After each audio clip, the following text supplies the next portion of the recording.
welcome back, Soul Family. You are locked into Max and Mello's Architects of Soul. This is Season 2 and Episode 7. I'm Max, and with my brother Mello, we are on a journey to uncover the blueprints of the legends who built the sounds that we cherish. And in every episode, we're asking, how do these timeless lessons from the past ignite the soul fire in today's artists? How? And helping us shape the future of R&B and soul. This week, we're talking about two unparalleled figures, the dynamic duo, the married architects of emotion, Nickolas Ashford and Valerie Simpson. Yeah, their story isn't just about songwriting. It's about transformation, resilience, and the sheer power of artistic vision. Let's dive in and talk about their humble beginnings to becoming Motown's secret weapon. All right, Max. Let's start at the very beginning. Nick Ashford, a young man from Michigan, moves from New York with practically nothing. He ends up sleeping on a park bench, then finds refuge in a Harlem church. Sounds like the opening scene of a movie, right? Oh, absolutely. And it's in that church, the White Rock Baptist Church, that he meets a 17-year-old piano prodigy named Valerie Simpson. Now, this isn't just a chance encounter. It's destiny for soul music. They connected over songwriting, Nick with the lyrics and Valerie with the music. Think about that for a second. Two people from completely different walks of life in that moment, but with a shared passion for creating. Their early songs sold for $25, maybe $100 if they were lucky, just so Nick could get off the streets. That was pretty cool of her to even think about doing that. It's really sweet. It's a powerful reminder to any artist starting out. The grind is real. Oh, shit, yeah. You know, it really is. Oh, we should know that. But the connection to your craft and finding your creative partner can be everything. Exactly. And that early hustle led to their first big break. And this is the ultimate hustle and flow story, Mello. It's the moment the Architects went from selling songs for lunch money to changing the landscape of American music. So cool. Right, Max.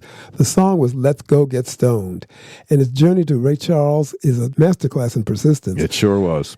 It's 1964. Nick and Valerie were staff writers at Scepter Records, the home of Dionne Warwick. They were making about $30 a week as a draw. But one afternoon, they were hanging out with a third songwriter, Joshie Armstead. And, you know, as in every studio office or place of work, in the downtime, they're joking around about being broke and tired, and someone said, hey, let's go get stoned. Yes, Max. Now, in the context of 1964, stoned was often a slang for getting a drink or getting high or just escaping the grind. Obviously a quick subject because they banged that song out in about 15 minutes as a bluesy gospel-style shout. But they didn't give it to Ray Charles first. They actually gave it to a vocal group called the Coasters, famous for Yakety Yak, and for a horn player that we remember from our first season named King Curtis. And if you get a chance, go back and check it out. It's well worth the time as we see the strings between these architects keep intertwining. Yeah, Mello, it's one of the things that I love about doing this show. So anyway, the Coasters recorded the first version of Let's Go Get Stoned in 1965 with King Curtis on sax, but it didn't do much on the charts. It was a nice try, but it lacked the weight that the lyrics suggested. So it ended up that the real architect move happened through their publisher at Scepter. You just never know who's going to touch that stone and the door opens. It's so true. Or the architect behind the desk who saw that potential in that song. His name was Ed Silvers. Even more true. Ed Silvers is a great example of the gatekeeper who actually opens the door. Now, at the time, he was head of publishing for Scepter Records, and he was the one who gave Nick and Valerie that small office in New York to work in so they could get Nick off the streets. So while Nick and Valerie were the creative force, Silvers was the strategist, and you really need someone that sees that. And Silvers didn't just dump a tape on Ray Charles's desk. No, he knew that Ray was moving towards a more country soul and a bluesy sound for his Crying Time record in '66. Now, check this out, Soul Fam. The wily stroke of intelligence on Ed Silvers' part, I love this. Ray had just come out of a well-publicized rehab stint. And Silvers realized that the title, hey, let's go get stoned, well, would create a massive buzz and controversy if sung by Ray, which makes tons of sense. And because Ray Charles was a genius pianist himself, Ed made sure that Ray heard the demo featuring Valerie's piano playing, her gospel-heavy piano playing. It was Valerie's churchy arrangement that reportedly convinced Ray the song was well worth his time. Exactly, Max.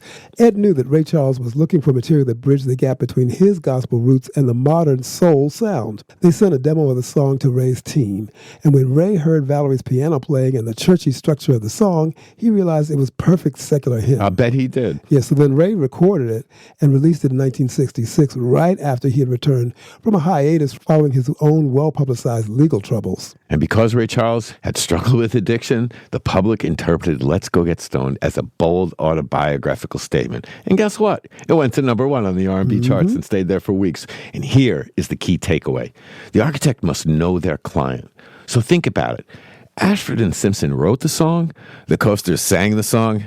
Ray Charles lived the song. Nick Ashford once said that seeing Ray Charles take the song to number one was the moment they realized they weren't just songwriters, they were storytellers. And that song wasn't just a hit. It was a beacon. It caught the ear of Holland Dozier Holland at Motown, and that gave them the opportunity for a meeting at Motown, where they eventually became the primary architects for Marvin Gaye and Tammi Terrell. An amazing story. Yeah. And suddenly these two kids from New York were brought into the Motown machine. It speaks to the power of a single undeniable song.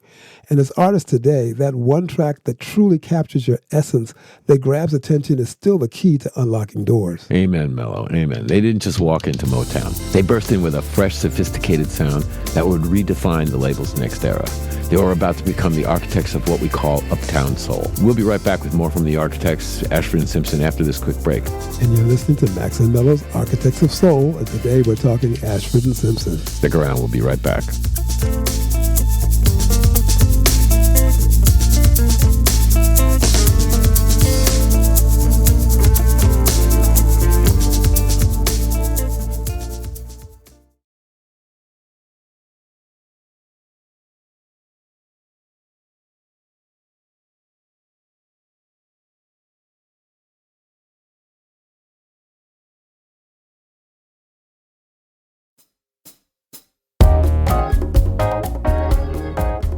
Welcome back to Max and Mello's Architects of Soul. Before we dive into more of Ashford and Simpson's incredible story, if you like this content or if you're picking up what we're putting down... That's right. If you're eating what we're feeding you... please give a like and subscribe to our channel. And remember, there's a video version available on our YouTube page if you feel like watching instead of just listening. Exactly. Join us if you would. So, we talked about their early entry into Motown, Mello. Now let's talk about their signature, vocal choreography. So Nick and Valerie didn't just write songs, they wrote dialogue. They created these intricate vocal arrangements where singers weren't just harmonizing, they were having a conversation. And think about the duets of Marvin Gaye and Tammi Terrell. That call and response, the back and forth, made you feel like you were eavesdropping on an intimate moment. It was sweet. Yeah, it brought a whole new level of emotional depth to soul music. For us as modern artists, that lesson in building a narrative, a conversation within the song, whether it's with a featured artist or even within your own multi-track vocals, is so powerful. It engages the listener beyond just the melody. Exactly, Mello. And speaking of intimate moments, we have to talk about one of the most poignant and ethically complex stories in Motown history. And that's Valerie Simpson becoming the ghost in the machine for Tammi Terrell. Yeah, this is heavy. Oh, it's so heavy. Tammi Terrell, Marvin Gaye's duet partner, was tragically battling a brain tumor. She was too ill to record. And Motown being Motown, and of course Barry being Barry, Motown had contracts to fulfill. So they turned to Valerie. Her task wasn't just to sing Tammy's parts, but it was to become Tammi Terrell. And this is the part of the story that brings the soul fire down to a whisper. I can't even imagine how she had to do this. This is a profound look at the emotional weight of being a vocal architect when the building is literally crumbling. The conflict Valerie Simpson felt wasn't just professional. It was a deep moral struggle. Just think of the ethical weight of the deception. Valerie was incredibly close to Tammi Terrell. They weren't just colleagues, they were friends. Valerie described the sessions for the album Easy as bittersweet and heart-wrenching. Imagine the conflict, Max. I can't even begin to. Yeah, because Valerie felt like she was participating in a necessary lie. She knew that the public wanted Tammi, and the label demanded Tammi. Oh, they won't. Those two were a thing. Right, but Tammi a huge thing. Physically couldn't be there. No. Every time Valerie stepped up to the mic to mimic Tammy's voice, she felt like she was erasing her friend's presence while trying to preserve her legacy. It's quite a dichotomy. Right, and she has stated in later years that she felt a massive responsibility to do it perfectly, not for the charts, but so that Tammi wouldn't be forgotten or replaced by someone who didn't care. And who is that? That's a real friend. That's who that is. It really is. And let's not forget about what this did to Marvin Gaye, who was only able to amplify the conflict. Marvin was notoriously sensitive, and he was deeply in love with Tammi. Platonically or otherwise, their bond was sacred. And Marvin knew it wasn't Tammi in the booth. He reportedly found the sessions cold and corporate, and Valerie had to navigate Marvin's grief while trying to get him to sing love duets with a ghost. It's true, Max.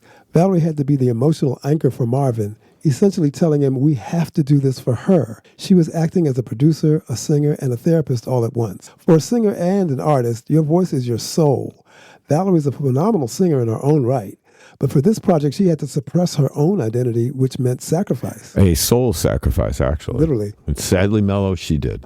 She had to tuck away her own technical precision to adapt Tammy's grit. She wasn't allowed to take credit. She had to stay in the shadows. This is the ultimate architect lesson. Sometimes you build the monument, but someone else's name goes on the plaque. And the most touching part of the story was that Valerie never went to the press, Max. She kept the secret of the ghost singing for decades. Yes, she sure did. Yeah, out of respect for Tammy's family. It was only when Motown historians began to deconstruct the masters that the truth was fully acknowledged. Right, or to shit on them, really, is what they were doing. Yeah.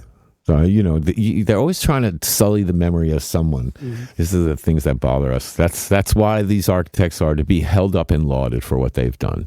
So for the Soul Brothers, this is a resilience lesson, and we frame it as the burden of the builder. Sometimes, as an artist, you're called to hold up the sky for someone else who can't stand anymore. Valerie didn't do it for the fame. She did it to protect the music and her friend's dignity. She had to embody Tammy's vocal style, her phrasing, her unique rasp, so that Marvin would have a partner to interact with on the Easy album. Songs like Good Lovin' Ain't Easy to Come By and the Onion Song are believed to feature Valerie's voice. It's a testament to Valerie's genius and versatility as a vocal architect. It is. But it also highlights the intense pressure and, frankly, the sometimes difficult realities of the music business back then. And I think today, too. Yeah. It asks us artists today, what compromises do you make for your art, for your career, and for the industry? Valerie did it out of respect and to fulfill a need. But it was a haunting situation for everyone involved, especially Marvin. And it speaks volumes about the dedication required, not just to write, but to perform and produce with such integrity, even under the most tragic circumstances. Valerie's ability to chameleon her voice for Tammi, well, it's legendary. And when we come back, we're going to talk about how Ashford and Simpson took Diana Ross from supreme to solo superstar. You're kicking it with Max and Mello's Architects of Soul, taking a deep dive into Nick Ashford and Valerie Simpson. Stick with us. Sit tight. Be right back.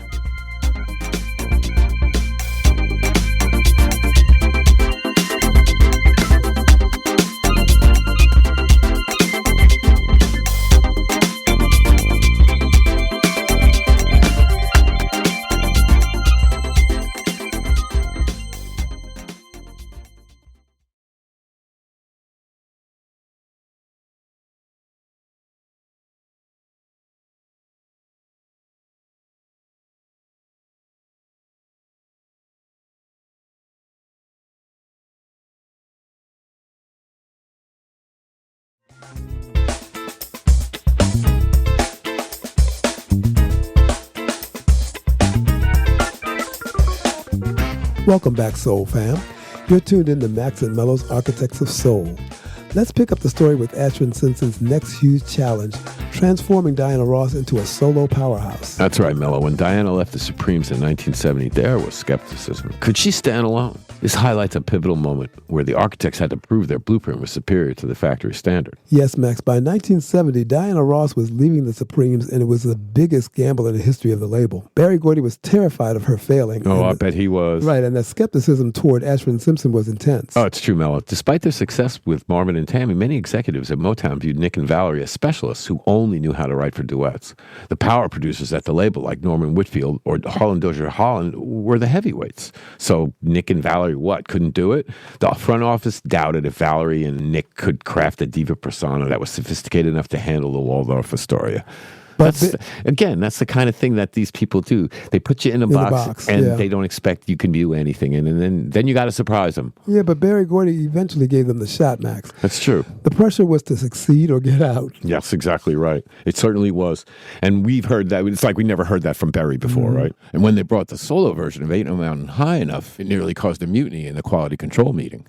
Uh-oh. Here comes the conflict. Line on the wall. Right you are, Mello. At the time, radio hits were supposed to get to the chorus in about 15 seconds, and I'm sure Berry had a stopwatch on. Mm-hmm. Nick and Valerie's version had a nearly 2-minute spoken word build-up. And of course, the execs told them, people don't want to hear Diana Ross talk. They want to hear her sing the hook. They thought the song was too long, too operatic, and completely wrong for radio. They did indeed, Max, but Nick and Valerie refused to cut it. They stood tall. Yeah, they argued that Diana needed to be reintroduced as a sophisticated, mature woman. Yeah. They were building a moment, not just a jingle. This was only after a DJ in New York started playing the long version that the phones went crazy, that the label backed down. And it didn't end there, Mello. During the recording of the Surrender album, Ashford and Simpson wanted to pull a raw, gritty soul vocal out of Diana, something she really hadn't shown with the Supremes. And to get that vocal bite that they wanted, they made her record her parts over and over until she was exhausted. Motown staff were skeptical that Diana's dainty image could handle that kind of church intensity. And the result was that when the track Surrender was finished, Max, the label was stunned. Diana sounded powerful, almost desperate. Valerie Simpson later said that they wanted to see if they could make the Princess of Pop sweat. Well, apparently they could.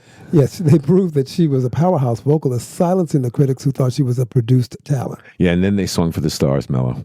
Their first single for her was a waltz, Reach Out and Touch. Let's just say Mello Motown was really skeptical. I'll bet they were. The Motown brass thought a 3/4 time signature was commercial suicide for a lead-off solo single. They wanted a stomping 4/4 beat. Bang, let 4 on the floor. Let's have it, right?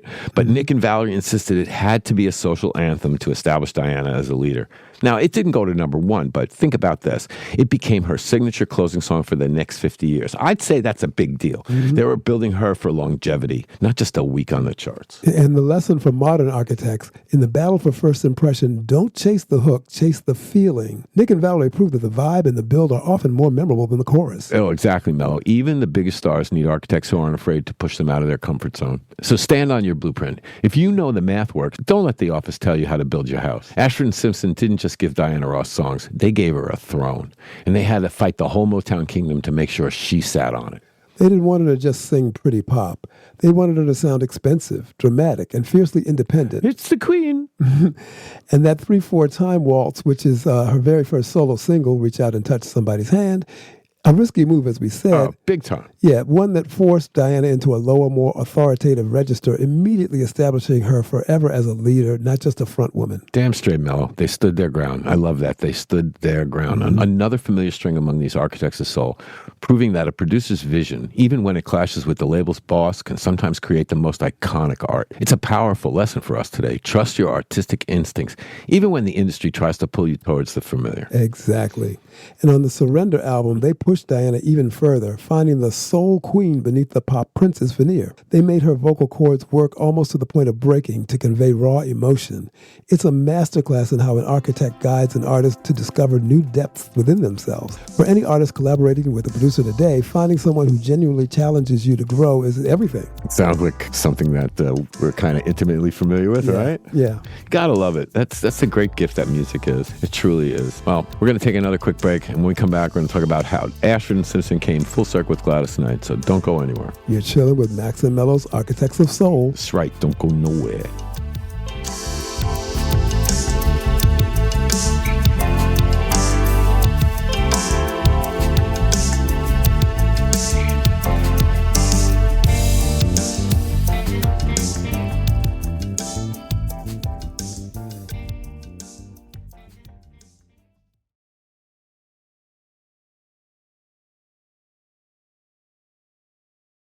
Thanks for tuning into Architects of Soul. Our music is waiting for you.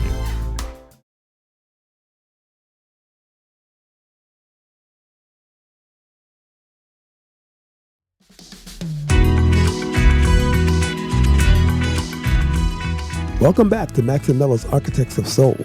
Remember, if you enjoy this content, give us a like and subscribe to our channel. And for those who prefer visuals, there's a video version waiting for you on our YouTube page. That's right. So if you feel like watching, you can. Otherwise, listen away. So, Mello, after their intense success at Motown, Nick and Valerie decided to forge their own path, which absolutely figures. Not just as writers and producers, but as performing artists themselves. Sounds a little familiar, only on a much bigger level for them. Anyway, this is crucial for artists today, understanding when it's time to build your own house, not just rooms in someone else's. And really, that's truly what it's all about as far as we're concerned. Absolutely.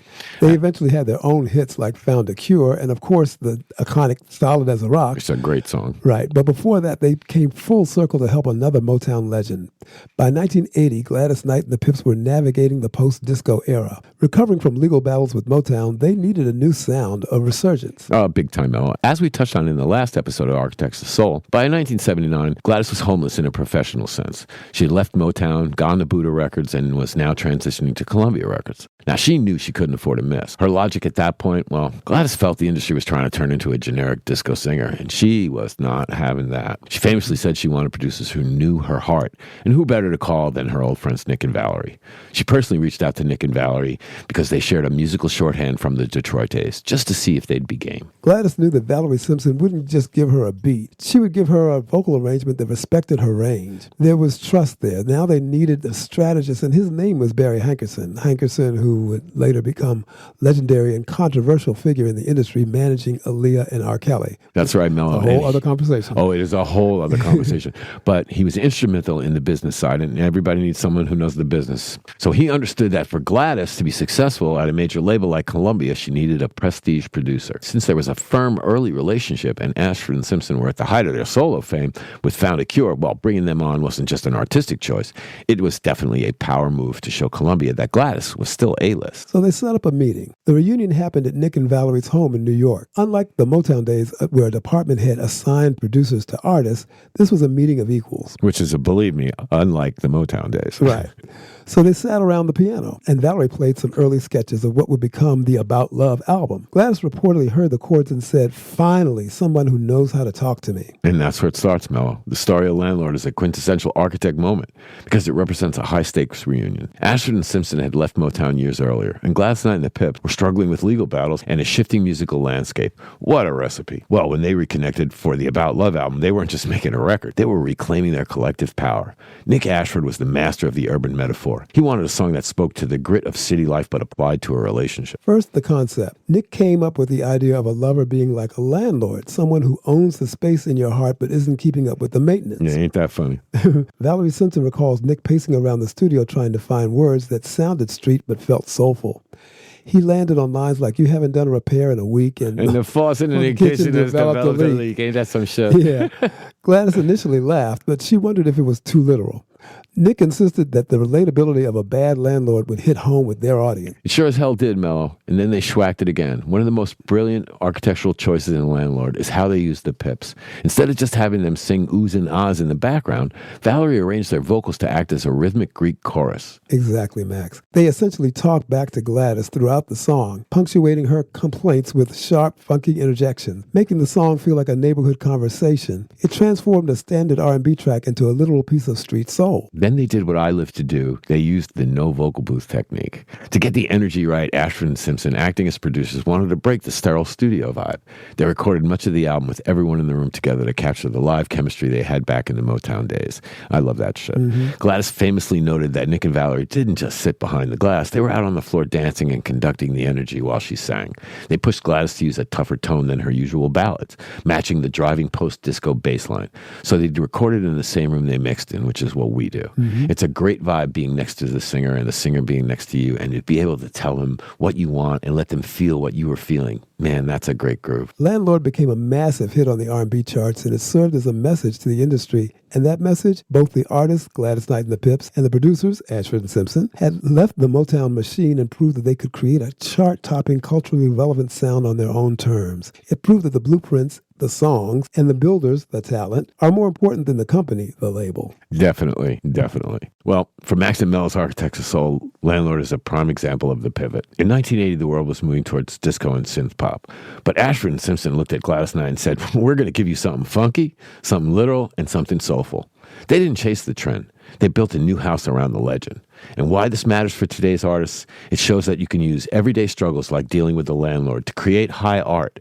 It's about relatability as an architecture. Landlord is such a great example of their genius. It's a funky urban metaphor for love that totally put Gladys back on the charts. And once again, Ashford and Simpson utilized the Pips as not just as background singers, but as a dynamic Greek chorus, echoing Gladys's frustrations, adding layers of narrative. It speaks volumes about the lasting relationship in music and how trusted collaborators can help an artist reinvent themselves across different eras. For modern artists, building a strong, reliable team of producers and writers who understand your voice can be the key to longevity. And then there's Solid. That song, released in 1984, wasn't just a hit. That was a great song. Right. It became an anthem about their own 20-year journey as a couple and as creative partners. It was a statement that they were solid, their love was solid, and their legacy was solid. Pretty badass, if you ask me. Absolutely. It showcased their ability to take their own real-life story and craft it into a universal message. As artists, that vulnerability, that willingness to share your own truth, well, it's often what connects most deeply with an audience. Ashford and Simpson lived their art, and they wrote about living their art. And we're going to take a break. Then we're going to come back and put a bow on this puppy and give you our final thoughts on the enduring lessons from Nick Ashford and Valerie Simpson. Don't move.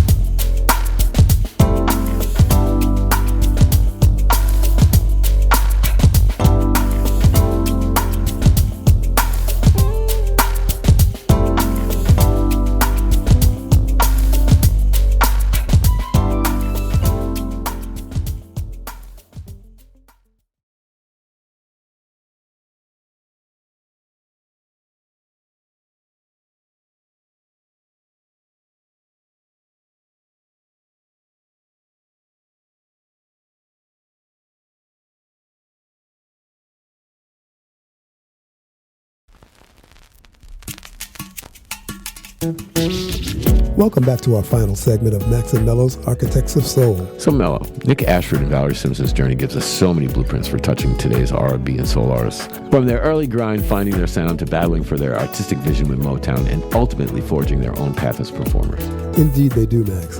Coming up and listening and hearing their growth and impact on this music we love was inspiring. Their impact lies in their unique blend of gospel passion, Valerie's sophisticated piano compositions, Nick's poetic and often theatrical lyrics. They didn't just write songs, they constructed emotional experiences that audiences felt in their bones, as we inspire to do the same with our music. Max. We sure do. 100% Mello. 100%. They taught us the power of vocal choreography, of building a narrative within a song. They showed us the importance of creative conviction, fighting for your artistic choices, even against the most powerful forces in the industry, standing up for what they believed in and not being shoved aside. Not being silly when I say hail to these architects. Their paths teach us how to tread our paths. And so the song goes, Mello. It truly does, Max. And let's not forget, they demonstrated the absolute strength of a long-term partnership, both creatively and personally, and how that chemistry can manifest in timeless music. For current and upcoming artists, the lesson is clear. Cultivate your unique sound, nurture your collaborations, and never compromise your artistic integrity. Never. Never. They were true architects, Mello, building bridges of emotion that allowed artists to cross from one sound to another, from one era to the next, always with integrity and soul. And as always, we want to close with our final thought and our hope for all of us, our art, our craft, and our creations. Keep that soul fire burning, protect your sound, nurture your creativity, own your voice, and remember the lessons from the giants who came before. And yes, protect your masters and seek out wise mentors who can guide you on your journey. And until next we meet, peace and soul, y'all.